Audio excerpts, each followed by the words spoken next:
la crisis que estamos viviendo: huracanes, terremotos, incendios, pandemia. Necesitamos un mensaje a nuestro corazón. Ministerio al pequeño rebaño. Reciban un saludo de parte de su amigo el pastor Miguel Tirado. Hoy vamos a dialogar la segunda parte del capítulo 58 del libro El deseado de todas las gentes. Este capítulo se titula Lázaro, ven fuera. Y me acompaña el pastor Orlando González. Es un privilegio abrir nuestro corazón al Señor y rogar que Él descienda con poder sobre cada uno de nosotros. Dios eterno, desciende, unge nuestras mentes y llénanos con el toque de tu Santo Espíritu para entender tu mensaje de hoy. En el nombre de Jesús. Amén. Amén. En nuestro video anterior mencionamos que Jesús se quedó a la afuera de Betania y le mandó el aviso a las hermanas de Lázaro que había llegado. El mensaje fue dado a Marta con tanta reserva que las otras personas que estaban en la pieza no lo oyeron. Absorta en su pesar, María no oyó las palabras. Levantándose enseguida, Marta salió al encuentro de su Señor. Pero pensando que ella había ido al sepulcro donde estaba Lázaro, María permaneció sumida silenciosamente en su pesar. Marta se apresuró a ir al encuentro de Jesús con el corazón agitado por encontradas emociones. En el rostro expresivo de él leyó ella la misma ternura y amor que siempre había habido allí. Su confianza en él no había variado, pero recordaba a su amado hermano, a quien Jesús también amaba. Con el pesar que brotaba de su corazón, porque Cristo no había venido antes, y sin embargo con la esperanza de que aún ahora podía hacer algo para consolarlas, dijo: Señor, si hubieses estado aquí, mi hermano no fuera muerto. Vez tras vez, en medio del tumulto creado por los plañidores, las hermanas habían repetido estas palabras. Con compasión humana y divina, Jesús miró el rostro entristecido y acongojado de Marta. Esta no tenía deseo de relatar lo sucedido. Todo estaba expresado por las palabras patéticas. Señor, si hubieses estado aquí, mi hermano no fuera muerto. Pero mirando aquel rostro lleno de amor, añadió: mas también sé ahora que todo lo que pidieres de Dios, te dará Dios. Jesús animó su fe diciendo: resucitará tu hermano. Su respuesta no estaba destinada a inspirar esperanza en un cambio inmediato. Dirigía el Señor los pensamientos de Marta más allá de la restauración actual de su hermano, y los fijaba en la resurrección de los justos. Lo hizo para que pudiese ver la resurrección de Lázaro una garantía de la resurrección de todos los justos y la seguridad de que sucedería por el poder del Salvador. Marta contestó: yo sé que resucitará en la resurrección en el día postrero. Tratando todavía de dar la verdadera dirección de su fe, Jesús declaró: yo soy la resurrección y la vida. En Cristo hay vida original, que no proviene ni deriva de otra. El que tiene al Hijo tiene la vida. La divinidad de Cristo es la garantía que el creyente tiene la vida eterna. El que cree en mí, dijo Jesús, aunque esté muerto, vivirá. Y todo aquel que vive y cree en mí, no morirá eternamente. ¿Crees esto? Cristo miraba hacia adelante a su segunda venida.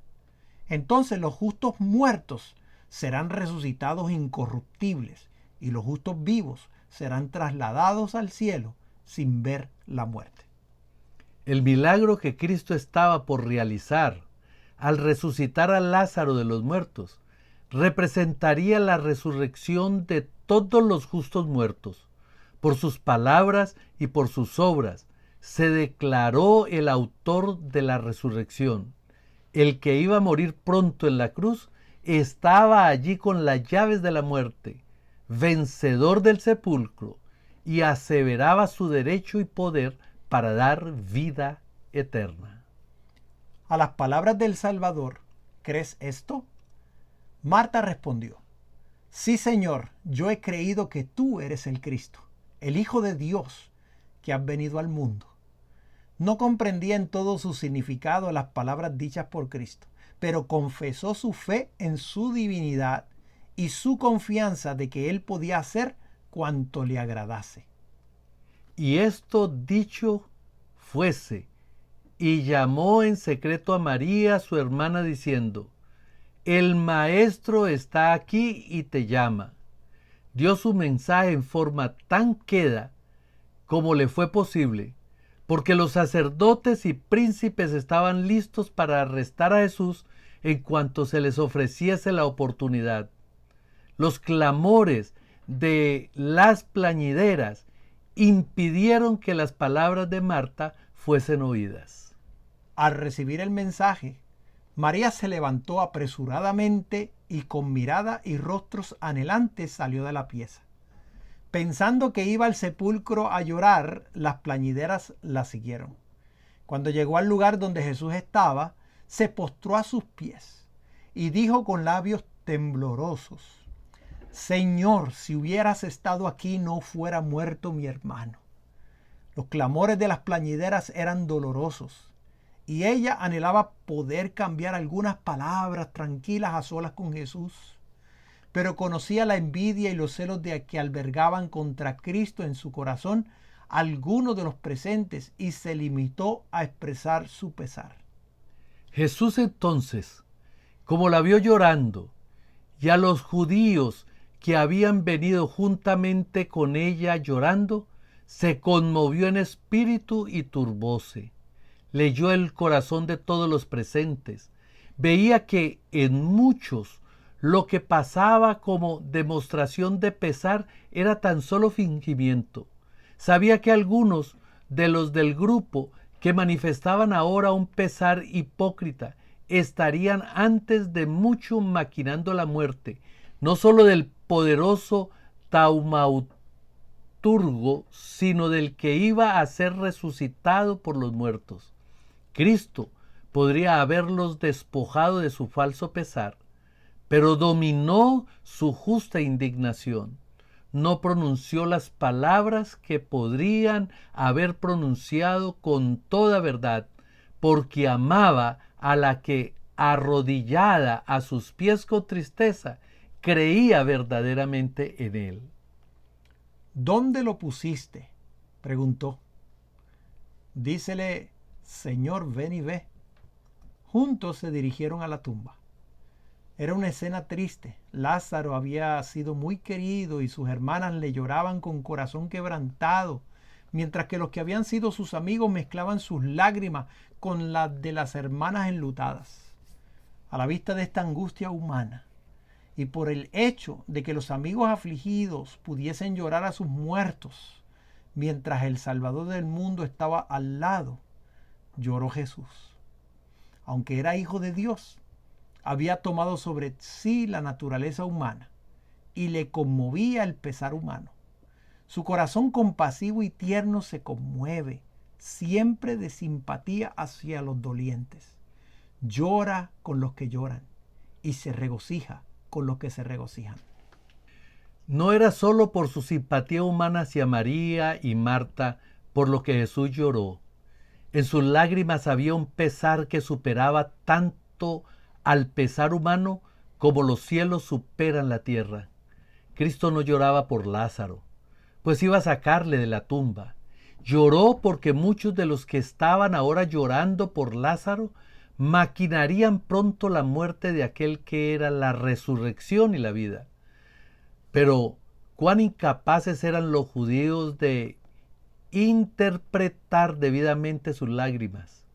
Algunos que no podían ver como causa de su pesar, sino las circunstancias externas de la escena que estaban delante de él, dijeron suavemente: mirad cómo le amaba. Otros, tratando de sembrar incredulidad en el corazón de los presentes, decían con irrisión: ¿no podía éste que abrió los ojos del ciego hacer que éste no muriera? Si Jesús era capaz de salvar a Lázaro, ¿por qué lo dejó morir? Con ojo profético, Cristo vio la enemistad de los fariseos y saduceos. Sabía que estaba premeditando su muerte. Sabía que algunos de los que ahora manifestaban aparentemente tanta simpatía no tardarían en cerrarse la puerta de la esperanza y los portales de la ciudad de Dios.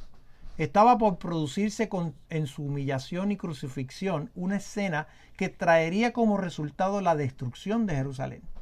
Y en esa ocasión nadie lloraría a los muertos.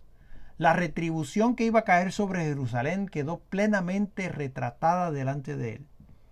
Vio a Jerusalén rodeada por las legiones romanas. Sabía que muchos de los que estaban llorando a Lázaro morirían en el sitio de la ciudad y sin esperanza. No lloró Cristo solo por las escenas que tenía delante de sí. Descansaba sobre él el peso de la tristeza de los siglos.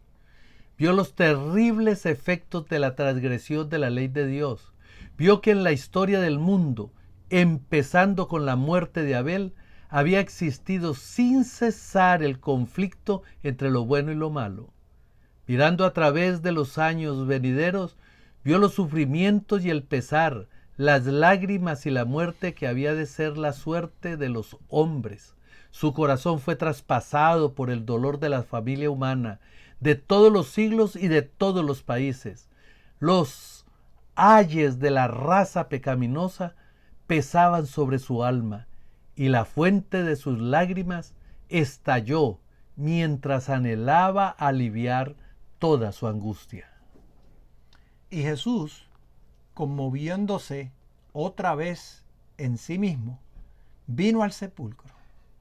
Lázaro había sido puesto en una cueva rocosa y una piedra maciza había sido puesta frente a la entrada. Quitad la piedra, dijo Cristo, pensando que él deseaba tan solo mirar al muerto.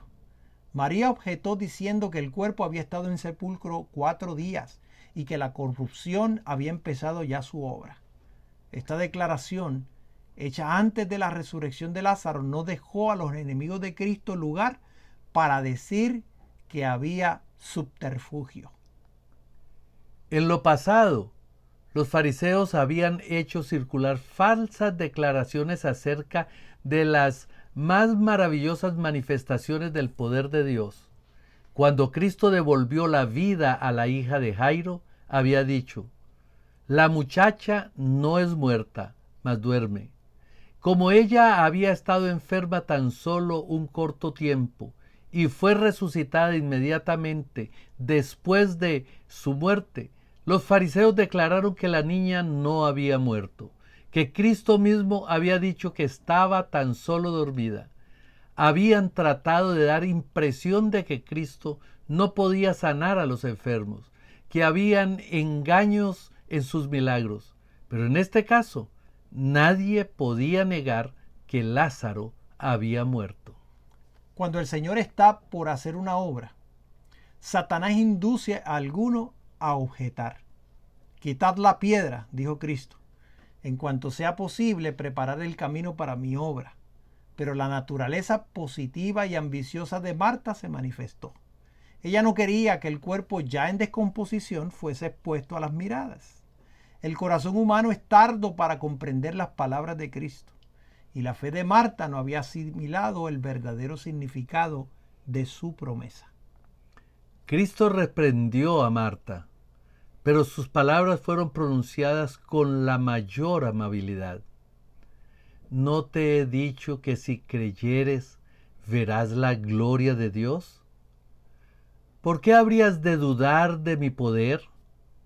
¿Por qué razonar contrariamente a mis requerimientos? Tenéis mi palabra.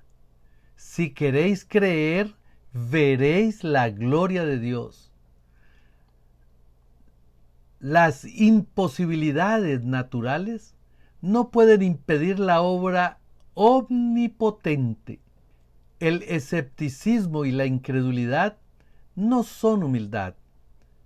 La creencia implícita en las palabras de Cristo es verdadera humildad, verdadera entrega propia. Quitad la piedra. Cristo podría haber ordenado a la piedra que se apartase y habría obedecido su voz. Podría haber ordenado a los ángeles que estaban a su lado que la sacasen. A su orden, manos invisibles habrían removido la piedra, pero había de ser sacada por manos humanas. Así Cristo quería mostrar que la humanidad ha de cooperar con la divinidad. No se pide al poder divino que haga lo que el poder humano puede hacer. Dios no hace a un lado la ayuda del hombre, le fortalece y coopera con él mientras emplea las facultades y capacidades que se le dan. La orden se cumplió, la piedra fue puesta a un lado. Todo fue hecho abierta y deliberadamente. Se dio a todos la oportunidad de ver que no había engaño. Allí estaba el cuerpo de Lázaro en su tumba rocosa, frío y silencioso en la muerte. Los clamores de los plañidores se acallan. Sorprendida y expectantemente, la congregación está alrededor del sepulcro, esperando lo que ha de seguir. Sereno, Cristo está de pie delante de la tumba. Una solemnidad sagrada descansa sobre todos los presentes. Cristo se acerca aún más al sepulcro y alzando los ojos al cielo dice: Padre, gracias te doy que me has oído. No mucho tiempo antes de esto, los enemigos de Cristo le habían acusado de blasfemia y habían recogido piedras para arrojárselas porque aseveraba ser hijo de Dios. Le acusaron de realizar milagros por el poder de Satanás.